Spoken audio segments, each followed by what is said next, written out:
हाय दोस्तों, SJS Oxford academy में आपका स्वागत है। आज है 5 सितंबर 2020, दिन शनिवार। द हिंदू एडिटोरियल्स में आपका स्वागत है। चलिए डिस्कशन शुरू करते हैं। इस टॉपिक को यानी इस आर्टिकल को सामान्य अध्ययन पेपर 2 के इस टॉपिक से जोड़ सकते हैं। देखिए, 14 सितंबर से मानसूनी सत्र प्रारंभ होने जा रहा है। संसदीय समय सीमा के अनुसार, यानी जो संवैधानिक समय सीमा है, संवैधानिक समय सीमा में बताया गया है कि संसद के पहले सत्र का यानी एक सत्र का अंतिम अधिवेशन दूसरे सत्र के पहले अधिवेशन के मध्य 6 माह यानी कि 180 दिन से ज़्यादा का समय नहीं होना चाहिए। तो कोविड-19 के महामारी के कारण काफ़ी लंबे समय से सत्र को डिले किया गया, लेकिन 175 दिन इसको हो चुके हैं। 175 या 5 दिन यानी 176 या 75 दिन हो चुके हैं। अब इतने लंबे समय के बाद इस सत्र को शुरू किया जाने वाला है, यानी थोड़ा सा ही समय और शेष रह जाएगा, यानी 6 महीने में थोड़ा सा नहीं निकल जाएगा। अब देखो, एक तो सत्र काफ़ी लेट शुरू किया जा रहा है और उसके अलावा भी मान लीजिए इस पे कई प्रकार के प्रतिबंध हैं, जैसे तार्किक प्रश्न नहीं पूछे जाएंगे, शून्यकाल घटा करके केवल आधा घंटे का रहेगा, और दूसरी बात, तीसरा पॉइंट ये है कि सत्र का जो संचालन का टाइम है वो भी कम किया गया है। देखो, कोविड-19 महामारी के कारण जो राज्यों के विधान परिषदों के या विधानसभाओं के जो संसद सत्र हैं वो भी बहुत कम समय के लिए चले हैं। इतने कम समय के लिए चले हैं, किसी किसी का तो एक ही दिन के लिए चला है, तो ये भी ठीक नहीं है। अब देखो, ऐसा नहीं होना चाहिए था, यानी ज़्यादा कम समय के लिए, क्योंकि इसमें सरकार की जो अकाउंटेबिलिटी होती है वो हर्ट होती है। दूसरे पॉइंट, अब हम दूसरे देशों से तुलना करें। देखो, दूसरे देशों से जब हम इस पॉइंट को तुलना करेंगे तो चलो देखो, ब्रिटेन को ले लेते हैं। ब्रिटेन में संसदीय शासन प्रणाली है और ब्रिटेन की संसदीय शासन प्रणाली से ही हमने एडॉप्ट किया है अपने संविधान में। दूसरी ओर कोविड-19 के दौरान में देखो, ब्रिटेन ने संसद की जो गतिविधियां चालू रखने के लिए यानी ऐसे कई तरीके खोज निकाले थे जिससे कि सरकार की जो जवाबदेहिता है वो तय करना निश्चित हो जाए, यानी सरकार की जो जवाबदेहिता है वो ज़्यादा इम्पोर्टेंट मानी और उन्होंने कई सॉल्यूशन निकाल लिए। लेकिन भारत ने जब से ये कोविड-19 का दौर शुरू हुआ है ऐसा कोई सॉल्यूशन नहीं निकाला गया है, बल्कि जो स्टेट लेजिस्लेचर हैं उनके जो सत्र हैं, सेशन हैं, उनके तो बहुत ही कम टाइम के लिए चले हैं। दूसरी ओर, क्योंकि पार्लियामेंट का काम क्या होता है, देखो, अगर सत्र नहीं चलता है तो पार्लियामेंट का महत्व है ना वो तो फिर नेगलेक्ट ही रहेगा ना, फिर पार्लियामेंट का जो महत्व है वो ना के बराबर है। आखिरकार पार्लियामेंट का काम क्या होता है? देखो, पहला पॉइंट होता है इसका सरकार की जवाबदेहिता तय करना, दूसरा है सरकार को गाइड देना, दिशा निर्देश देना, और राष्ट्रीय हित राष्ट्रीय हित की पल्सों के बारे में बताना कि सरकार कोई भी कार्य कर रही है वो राष्ट्रीय हित में है या राष्ट्रीय अहित में है। सरकार को कैसे मालूम होगा भाई? जब उसका कोई कार्य का कोई विरोध करने वाला नहीं होगा, अलार्म ही नहीं होगा, तो कैसे आंखें खुलेंगी सरकार की? तो कुल मिला के ये 3 पॉइंट हैं। पहला, सरकार की जवाबदेहिता तय करना, दूसरा गाइड करना, और तीसरा है राष्ट्र के पल्स के बारे में, यानी जनता के जो व्यू हैं, राष्ट्र के जो व्यू हैं वो सरकार के सामने संसद के द्वारा रखे जाते हैं। दूसरी तरफ कोविड-19 के दौर में भी देखो, ब्रिटेन का एक मानवाधिकार संयुक्त संसदीय समिति बनाई गई थी। मानवाधिकार की संयुक्त संसदीय समिति बनाई गई थी। ब्रिटेन की सरकार कोविड-19 के दौर में जिस तरीके से हमारे यहाँ आरोग्य सेतु ऐप चलाई गई, उसी तरीके से वहाँ पर कॉन्ट्रैक्ट ट्रेसिंग ऐप संचालित की गई थी। लेकिन सरकार के द्वारा कॉन्ट्रैक्ट ट्रेसिंग ऐप को चालू करने से पहले उसको उठा करके रख दिया गया था।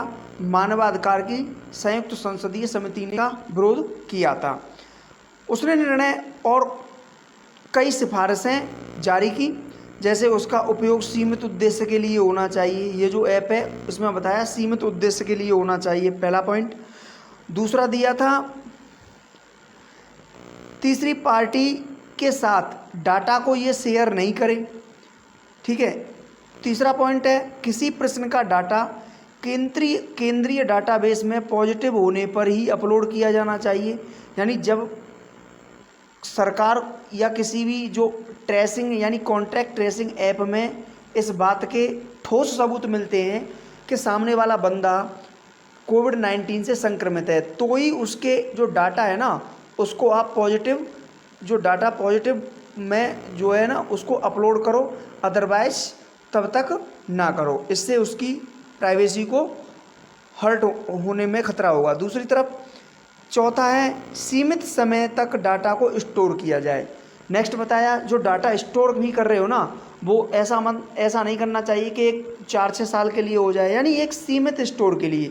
जैसे मान लीजिए अभी ये कोविड-19 का दौर निकल जाएगा तो कोविड-19 के दौर के निकलने के बाद में ज़्यादा तरीके से 2-4 महीने या 10-5 दिन के लिए ही डाटा को स्टोर किया जाना चाहिए, उसके बाद हटा देना चाहिए। तो इस तरीके से इस मानवाधिकार की संयुक्त कमेटी ने जो रिकमेंडेशन दी थी इस ऐप को लाने के लिए, सरकार को अपने निर्णय दिए थे, सरकार के सामने रखे थे, ये दिए थे। लेकिन हमारे यहाँ बताइए क्या हुआ। हमारे यहाँ आरोग्य सेतु ऐप चलाया गया।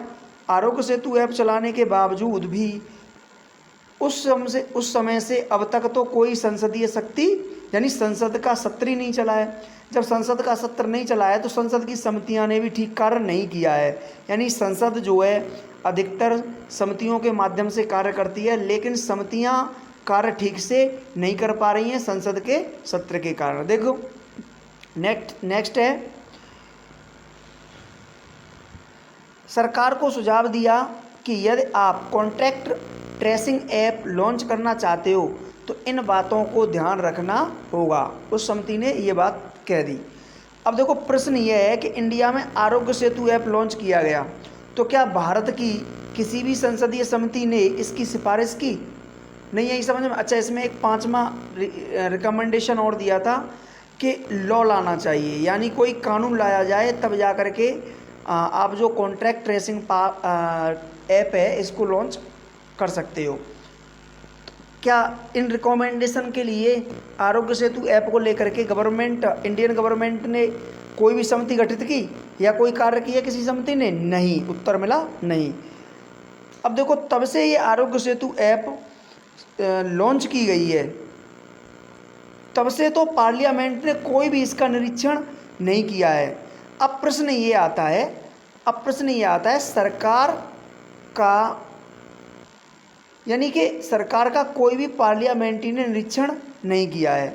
अब दूसरी बात यह है, देखो कोविड-19 के कारण जो मीटिंगें हुई हैं वो इन पर्सन के वे में हुई हैं, यानी इनमें ज़्यादा से ज़्यादा यात्रा प्रतिबंधित थी, यानी जो मेंबर्स हैं वो नहीं आ पा रहे थे, तो यानी बहुत बड़ी दिक्कतें आ रही थी कोविड-19 के कारण, और सरकार की जो अकाउंटेबिलिटी थी वो तय नहीं हो पाई।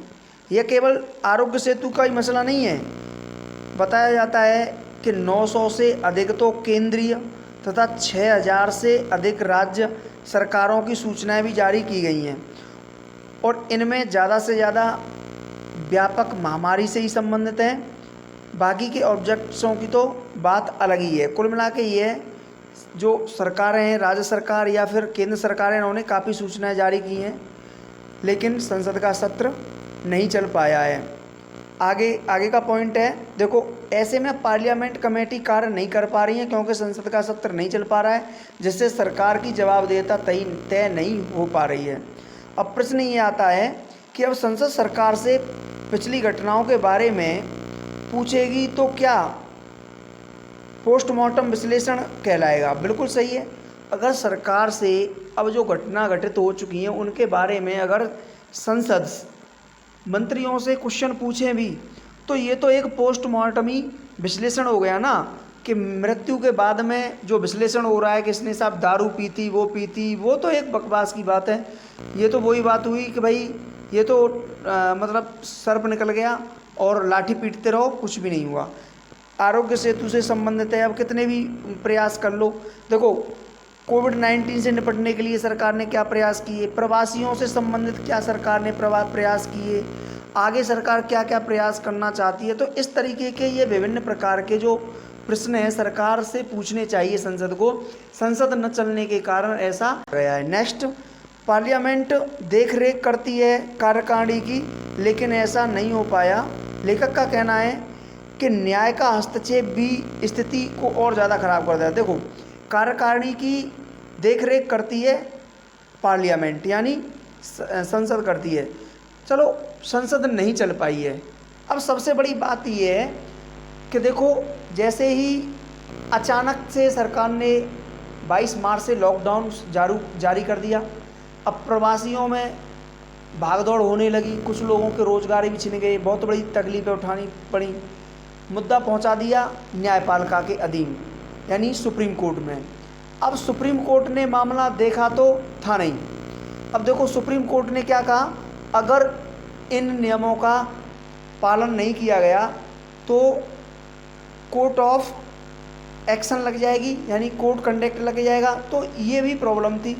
अब आखिरकार न्यायालय ने ऐसा डिसीजन क्यों दिया? क्या सरकार के द्वारा उठाए गए ऐसे टाइम में, ऐसी स्थिति में सभी डिसीजन सही थे? तो देखो कारण है कि देखो सुप्रीम कोर्ट में विशेषज्ञता की कमी है, यानी उसके पास एक्सपर्ट लोग नहीं हैं, जो ऐसे लोग नहीं हैं जो सभी पक्षों को ठीक तरीके से जान पाते हैं। जैसे एक एग्जाम्पल भी बताया जाता है कि कम्युनिकेशन संचार कंपनियों पर दबाव डाला गया, यानी वोडाफोन या एयरटेल, इन पर दबाव डाला गया कि आप AGR का बहुत जल्द सरकार को पैसा जमा कर दो। लेकिन बाद में जाकर के सुप्रीम कोर्ट ने अपना निर्णय बदलना पड़ा, निरीक्षण किया गया तब। तो हुआ क्या था, जैसे AGR को जमा करने के लिए सरकार के पास सबसे पहले सुप्रीम कोर्ट ने आदेश दिया था कि भाई AGR को जल्दी से जल्दी सरकार को दूरसंचार कंपनियां दें।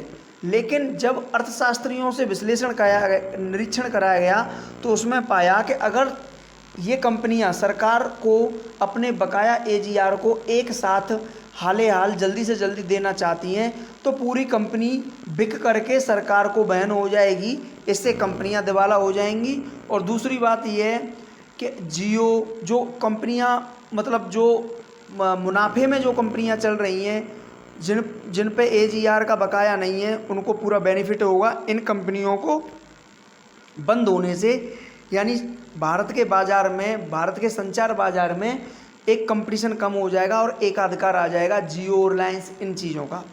नेक्स्ट है, तो सरकार ने अब हाल फिलहाल में ही इस AGR को सरकार को जमा करने के लिए टेलीकॉम कंपनियों को 10 वर्ष का टाइम दिया है।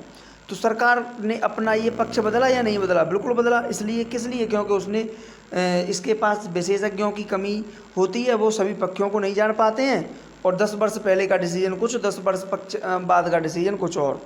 नेक्स्ट है, हाईवे के पास देखो सरकार ने हाल ही में डिसीजन दिया था कि कोई भी ठेका हाईवे के 2 किलोमीटर या 1 किलोमीटर की कुछ रेंज में नहीं होना चाहिए, जिससे ड्राइवर शराब पीते हैं और ड्राइवर शराब पीने के कारण काफ़ी एक्सीडेंट होते हैं। इस तरीके का केस दिया गया। लेकिन जब इसका विश्लेषण किया गया, इसका निरीक्षण किया गया, तो काफ़ी लोगों के रोजगार छिनने तथा साथ में जो गवर्नमेंट की इनकम है उस पर सवाल उठाए गए और सरकार को ये अपना निर्णय बदलना पड़ा।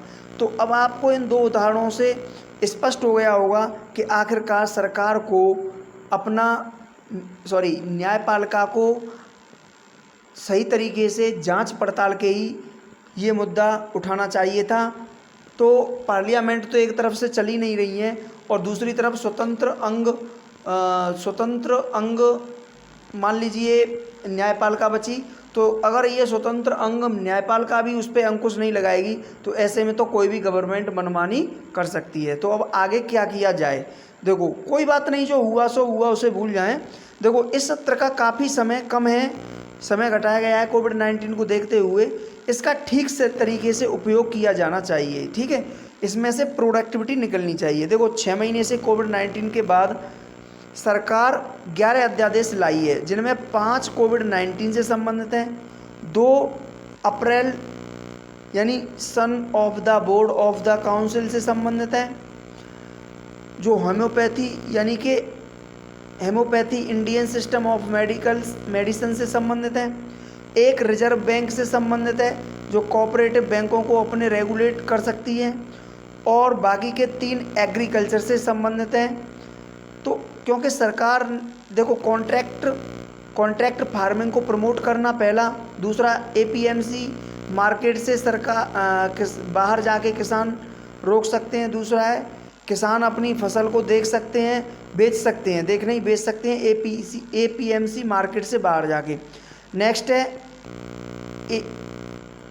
एसेंशियल कमोडिटी अमेंडमेंट, ये बिल है, ये भी लाया गया है। तो 3 इसमें कृषि से संबंधित हैं, 11 अध्यादेश लाए गए। इन पे ठीक तरीके से, इन बिलों पर ठीक तरीके से चर्चा होनी चाहिए। इन पे संसदीय समितियां नियुक्त करके इनके संसदीय समितियों के पास भेजकर छानबीन होनी चाहिए। तो सरकार को, यानी यहाँ पे संसद को ऐसा करना चाहिए। नेक्स्ट है 6 महीने की घटनाओं का सरकार से रेस्पॉन्स पूछा जाए, आपने क्या किया कोविड-19 के बारे में, अर्थव्यवस्था कैसे, अर्थव्यवस्था को लेकर के कोविड-19 सरकार के निपटने के लिए, पढ़ने के लिए नहीं, कोविड-19 से आगे निपटने के लिए सरकार की क्या क्या पहले हैं, ये करना चाहिए। तो कुल मिला के जो हुआ सो हुआ, आगे सरकार को अपनी स्थिति मजबूत करनी चाहिए। नेक्स्ट है सरकार सप्लीमेंट्री बजट पर चर्चा हो। देखो, सरकार पहले से ही घाटे में चली गई है, अब सरकार हो सकता है सप्लीमेंट्री बजट लेकर के आए, तो इस पर भी ठीक तरीके से चर्चा होनी चाहिए। देखो, शून्यकाल भी का समय कम रहे, परंतु इस पर मान लीजिए शून्यकाल का जो टाइम है वो कम कर दिया है, तो बाकी के और जो टूल्स हैं ना, उनके माध्यम से सरकार की जवाबदेहिता को तय किया जाना चाहिए, ठीक। तो इस तरीके से इनको और पढ़ लेना, ये ठीक हो जाएंगे।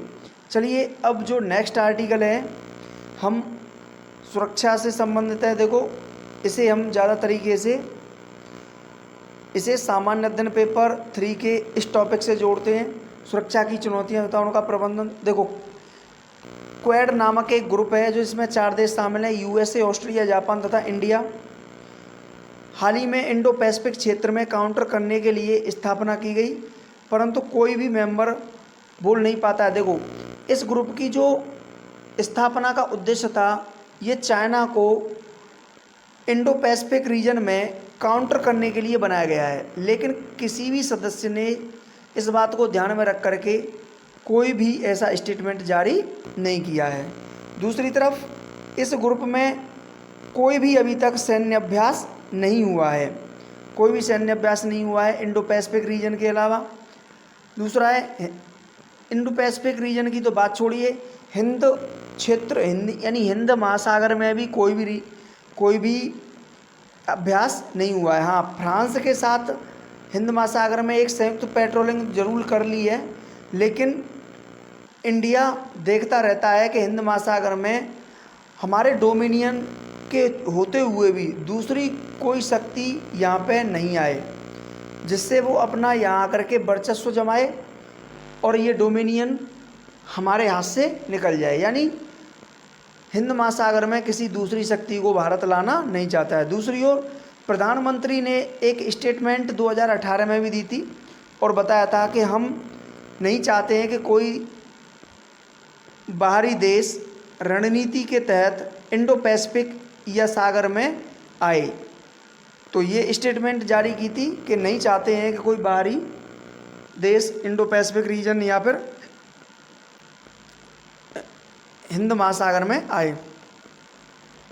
अब प्रश्न ये आता है, एक तरफ तो भारत क्वाड ग्रुप में शामिल हो रहा है, और दूसरी बात ये है कि क्या भारत अपनी रणनीति से बदल रहा है? तो चीफ ऑफ डिफेंस स्टाफ की जो स्टेटमेंट है इससे भी तय होता है कि हिंद महासागर तथा इसके चारों ओर प्रशांत क्षेत्र भी शामिल हैं। नेविगेशन ऑपरेशन की स्वतंत्रता सुनिश्चित करने के लिए क्वेड एक अच्छा मैकेनिज्म हो सकता है। तो देखो, एक तरफ जो प्रधानमंत्री हैं कह रहे हैं कि हम इंडो पैसिफिक रीजन या फिर हिंद महासागर में किसी भी बाहरी शक्ति को दखलंदाजी करने के लिए या दूसरे उद्देश्य के चलते यहाँ आने के लिए रोक सकते हैं, लेकिन चीफ ऑफ स्टाफ की जो स्टेटमेंट है इससे ये क्या कह रही है कि इसमें कहना है कि हिंद महासागर में और उसके आसपास के प्रशांत महासागर में नेविगेशन ऑपरेशन चलाने के लिए स्वतंत्र रूप से क्वेड एक अच्छा मैकेनिज्म हो सकता है। तो ये दोनों की विचारधाराएं क्या होंगी?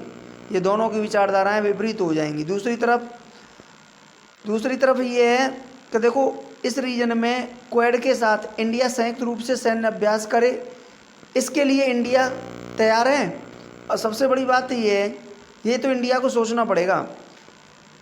अब मान लीजिए अगर भाई देखो, अगर बिपिन रावत जी गलती से ऐसा बोल गए हैं तो कोई बात नहीं है, लेकिन इस तथ्य से यह भी निष्कर्ष निकलता है कि इंडिया इस रीजन में बार को लेकर यानी क्वेड को लेकर सहमत है। यानी अब हम धीरे धीरे क्वेड की तरफ बढ़ रहे हैं और इस रीजन को हम अपने पक्ष में करने का विचार कर रहे हैं। तो एक तरफ मालाबार में अभी होने वाला जो अभ्यास है, मालाबार नौसेना अभ्यास, उसमें ऑस्ट्रेलिया शामिल होती है तो चिंता इंडिया को हो जाती है। लेकिन अब LAC में फिंगर 4 से फिंगर 8 तक जो चाइनाएं प्रवेश कर रही हैं, उनकी संयुक्त सेना पेट्रोलिंग कर रही है, जो जिस इलाके में हमारी संयुक्त सेना भी पेट्रोलिंग करती थी, लेकिन वो पीछे हटने का नाम नहीं ले रही है। तो ऐसी सिचुएशन में अगर बिपिन रावत जी ने क्वेड को लेकर के जो स्टेटमेंट जारी कर दिए तो कोई गलत नहीं की है। यानी वो अपने देश के हित के बारे में या सुरक्षा के लेकर के काफ़ी चिंतित हैं। देखो, हाल फिलहाल में ही भारत के जो विदेश मंत्री हैं उन्होंने भी कहा था कि भारत किसी भी अलायंस में शामिल नहीं होगा, लेकिन अगर USA के पक्के वाले कोड में शामिल होता है, देखो अगर USA के द्वारा बनाए गए जो क्वाड है, क्वाड में शामिल होता है, कोड नहीं है, क्वाड में शामिल होता है, तो संयुक्त सैन्य अभ्यास के लिए विदेश मंत्री के जो तत्व है ना, वो उनके विपरीत हो जाएगा। एक तरफ तो भारत क्वाड में शामिल होने का प्रयास कर रहा है, दूसरी तरफ देश के विदेश मंत्री कह रहे हैं कि अलायंस नहीं बना रहा है इंडिया। तो ये तो दो अपोजिट बात हो गई ना। देखिए, नेक्स्ट टॉपिक है सामान्य अध्ययन पेपर 2 के इस टॉपिक से हम इसको जोड़ सकते हैं।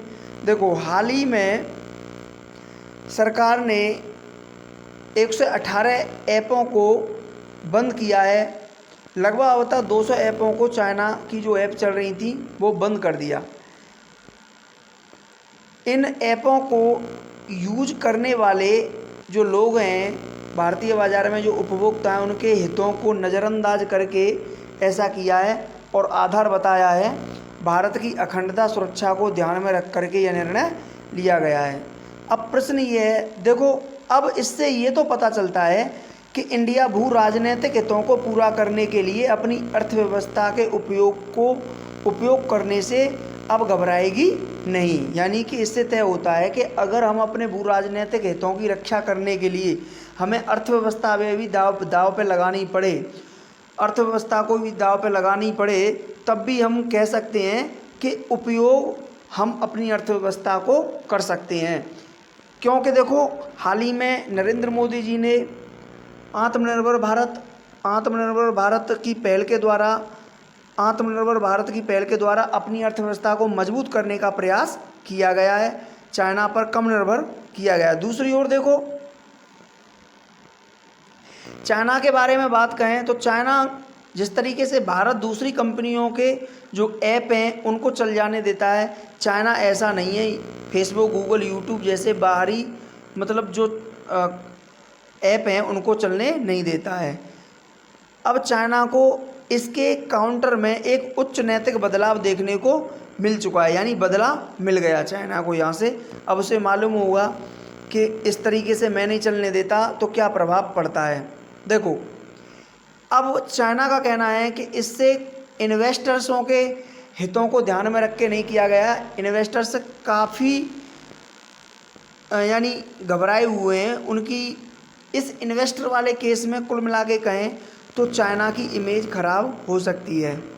और चाइना बार बार यही मुद्दा उठा रहा है कि इंडिया में इन्वेस्टर्स सुरक्षित नहीं है। दूसरी ओर भू राजनीतिक मुद्दों को हल करने के लिए ऐपों पर जो प्रतिबंध लगाया गया है, उन इन्वेस्टर्सों को भी सोचना चाहिए कि इस समय हालात ठीक नहीं है, दोनों देशों के रिश्ते ठीक नहीं हैं। तो देखो, इंडिया ने जिस तरीके से ऐप पे प्रतिबंध लगाया है, तो देखो ये दो धारी तलवार भी हो सकती है।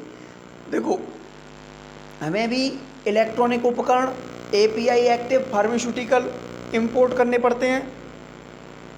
अगर चाइना इन चीज़ों को बंद कर देती है तो हमारा जो ड्रग्स बाज़ार है ना, वो बंद ही हो जाएगा। तो कुल मिला के ये ठीक नहीं है कि एक साथ किसी पे बंद कर दिया जाए। तो देखो, दोनों देशों के रिलेशन ख़राब भी हो सकते हैं इस सिचुएशन में।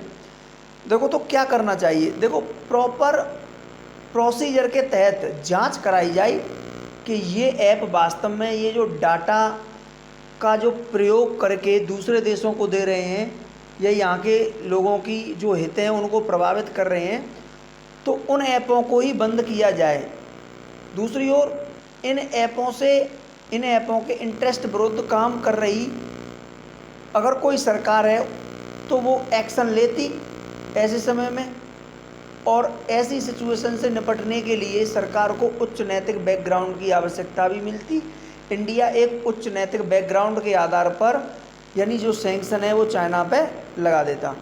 नेक्स्ट, इससे चाइना के जो ऑनर्स हैं वो प्रभावित होते हैं, क्योंकि ऐपों के क्षेत्र में भारत एक बड़ा बाजार है। नेक्स्ट है, अतः सरकार को भी एक प्रोसीजर के तहत ही कार्य करना चाहिए, क्योंकि डाटा प्रोटेक्शन लॉ भारत में नहीं है, यानी डाटा प्रोटेक्शन जो कानून है वो भारत में नहीं है, तो ये भी देखना चाहिए।